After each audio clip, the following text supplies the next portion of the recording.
శ్రీ గురుభ్యో నమ. శ్రీమతే రామానుజాయ నమ. ఈరోజు మంచి మాట, శ్రీకృష్ణ లీలలోని శంఖచూడ వధ గురించి తెలుసుకుందాం. ఒకనాడు బలరామకృష్ణుడు రాత్రివేళ వెన్నెలలో గోవులతో గోపాలితలతో సర్వభూత మనోహరముగా శ్రవణానందకరమగు చిత్ర విచిత్రములకు నృత్యములతో గానము చేయుచున్నారు.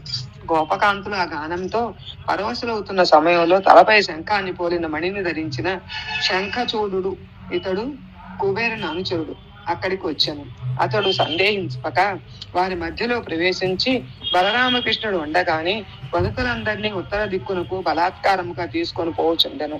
పులినోటబడిన గోవుల వలె శంఖచూడునిచే లాగి కొనపడిపోతున్న గోపకాంతులు కృష్ణారామ అని ఏడ్చుతూ మొదపెట్టిరి. వెంటనే బలశాలకు అన్నదమ్ములు భయపడకుడు అని నీచులకు శంఖచూడుని సమీపించిరి. వీరు దగ్గరకు రాగానే భయంకరమగు మృత్యువును చూసి భయపడినట్లు భయపడి అతను పారిపోయాను.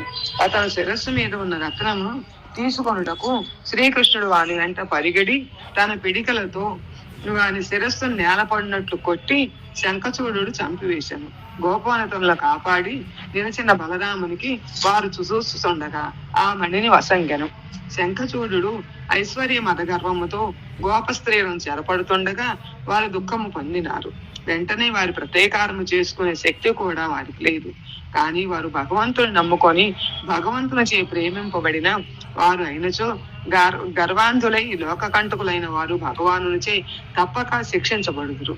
దానిని లోకమున ప్రదర్శించుటే పరమాత్మ అవతార ప్రయోజనము. దైవమునే నమ్ముకునే వారికి కూడా ఆపదలు కలగక మానవు. కానీ పరమాత్మ తన శరీరమును తాను కాపాడుకున్నట్లు తనను నమ్మిన వారిని, ప్రేమించిన వారిని కూడా కాపాడుకొను అనున్నదే ఈ లీలలోని రహస్యార్థం. లోకా సమస్త సుఖనో భవంతు, సర్వే జనా సుఖనో భవంతు. రేపటి రోజున శ్రీకృష్ణ లీలలోని వ్యోమాసుర వధ గురించి తెలుసుకుందాం.